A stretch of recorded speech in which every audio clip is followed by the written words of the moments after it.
Hey pastors and missionaries, this is Carl Walker with Gedi Retreat, out here in one of my favorite places with some of my favorite partners over there. Say hi, Cypher. That's one of my favorite partners out there we like to hike with. My wife's out here wandering around the forest as well. This is our favorite time of year. Well, almost. Winter's our favorite time of year, but this is one of our most favorite times of year. And the reason is because it's so beautiful out here. You can see behind me the aspen leaves are just changing. Everything is gorgeous. We just walked by 3 moose, 2 females and a male, maybe about a 2-year-old male with some horns, antlers coming out of him. It was great. Well, one of the things that happens in the fall is that we get ready for winter. And one of the things we do to get ready for winter is everybody changes out their tires from regular tires to what most people would call an ice tire. And we do that even on the Gedi card that pastors get to use while they come and visit us. And this is super important because ice tires are made out of this really cool rubber compound that sticks to ice and snow better than spikes. It's pretty amazing, but it's actually better than spikes. But there's a key thing about it. And the key thing is that it's only the top 50% of the tread that is made out of that cool rubber compound. The other bottom 50% of the tread is just made out of regular tires. Tire rubber, it doesn't stick to anything really all that well. So you go in, you change out your tires. These tires aren't cheap. And so you try and get them down to the last little bit. But in reality, you have to you have to get them traded out almost every 2 seasons or so. And I've been living up here 20 years. And you only have to not change out your tires when you're supposed to one time. Just one time, because you won't change them out one time and you'll be driving along and you'll be coming across some snow or some ice and you'll be coming around a corner and there'll be like a 500-foot drop off to the right side and you'll start sliding. Now, amazingly enough, at this point, you don't actually think to yourself, I'm going to die. You actually think to yourself, why didn't I change out my ice tires? That's what you think to yourself. It's really kind of a strange phenomenon. So what does this have to do with you guys? You guys are in a special field. Let's talk about that. You guys are in a special field. You're in a special reality. And that is 2 realities. That's the reality of everything we see here that my dog sees, that I see, that everybody sees. But it's also the reality of the spiritual world that you live in. And you have a special calling to combine those 2 worlds into something that someone who can't see the spiritual world can now see. That's kind of a special talent. You have to work on that. Some people are gifted at it, but not so much. It's really something you have to pray about and think about and really, really focus on. But in order to do that, to be in both of those realities, you have to stay firmly grounded to reality, both of those realities. And it's like driving. It's like you're on this path that God gave you, and the path is not like straight down a flat Kansas road.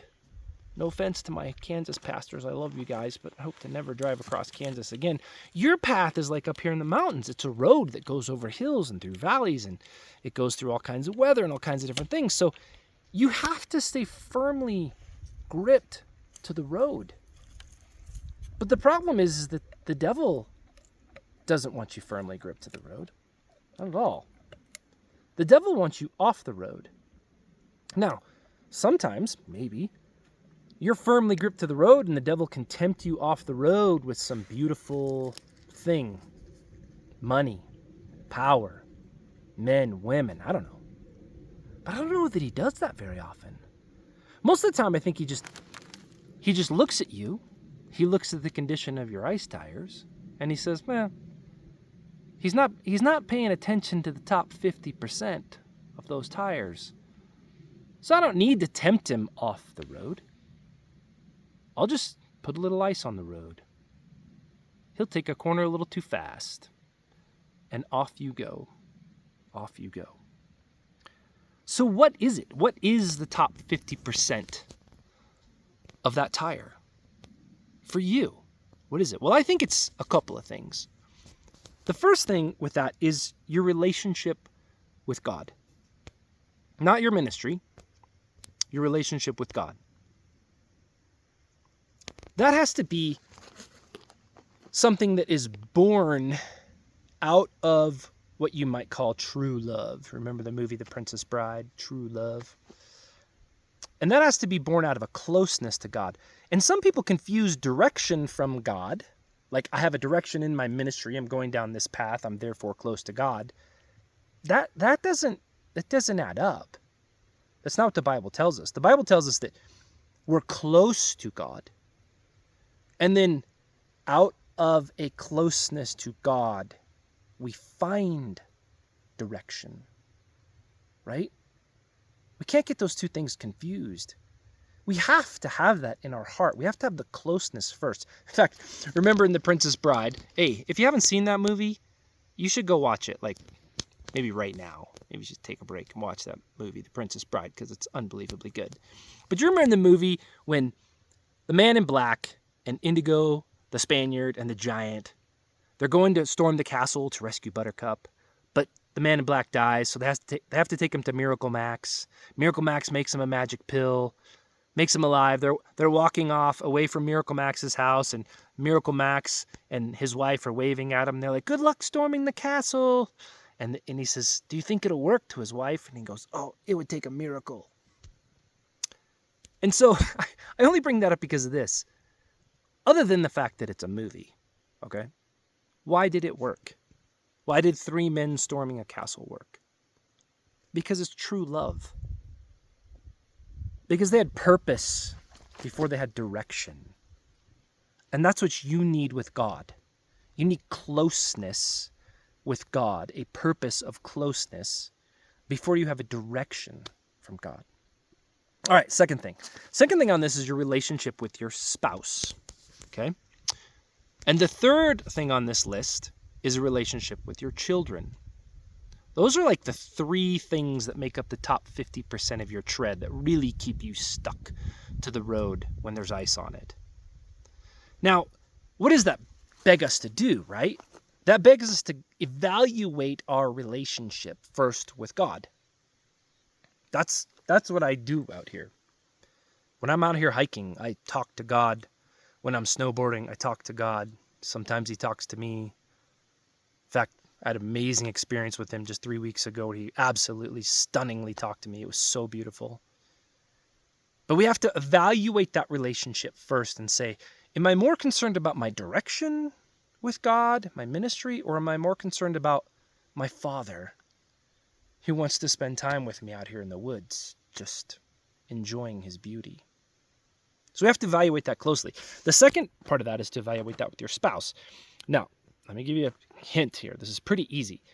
If you believe your relationship with your spouse is at, say, 90%, but your spouse, after you sit down and talk with them, thinks that your relationship is at 65%, well, then your relationship's at 65%.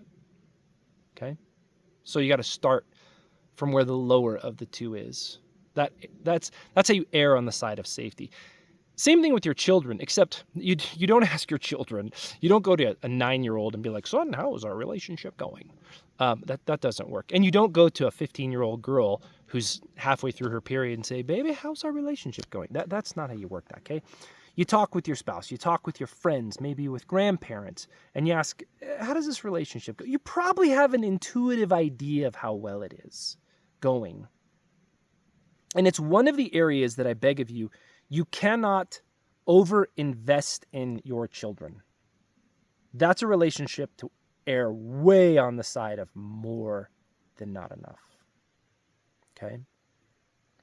So those are like the three key things that you need. Now notice in there, I didn't say your ministry. Why? It's real simple. Because God can't replace you in his relationship with him. You're the only person that can do it. And God can't replace you in your relationship with your spouse. You're the only person that can do that. And God can't replace you in your relationship with your children. You're the only person that can do that. But God can replace you in your ministry. You are not so important to your ministry that God can't replace you. Now, he wants you there. That's the beautiful part about it. He doesn't need you there. He wants you there. But he wants you there healthy. He wants you there strong. He wants you there gripping to the road and the path that he's put you on. But he can't pay attention to your wife for you. And he can't pay attention to your kids for you. And he can't strap you around with a rope and pull you in to be close to him. You have to make those decisions. And those are tough decisions. I know those are decisions I make every day, running a full-time job, running a ministry, running a small church. I make those decisions every day. And a lot of the times I have to tell ministry, sorry, I got to handle my kids right now. Sorry, I got to handle my wife right now. Got to handle my relationship with God right now. You have a special calling and a special burden. Remember in The Princess Bride when the Count is about to torture the man in black, Wesley? And the prince comes down and he looks at Wesley right before he's about to torture him and he says, "You found true love. Not one couple in a century has that chance. And so I think not one man in a century will suffer as much as you have." But that's what you have. That's what you're trying to give to other people. You're trying to give this blessing of God, this amazing thing called true love that comes only from the Spirit. And you can't do that from a place where you're so wrapped up in the world that you cannot find peace out here with God and your family and your kids. So today, pastors and missionaries, I'm begging you, evaluate those 3 relationships. See how they're doing. Take the necessary steps to make sure that top 50% of your ice tire is brand new. And you don't ever have to worry about running off the road. I love you, brothers and sisters. We'll talk to you soon. Bye-bye.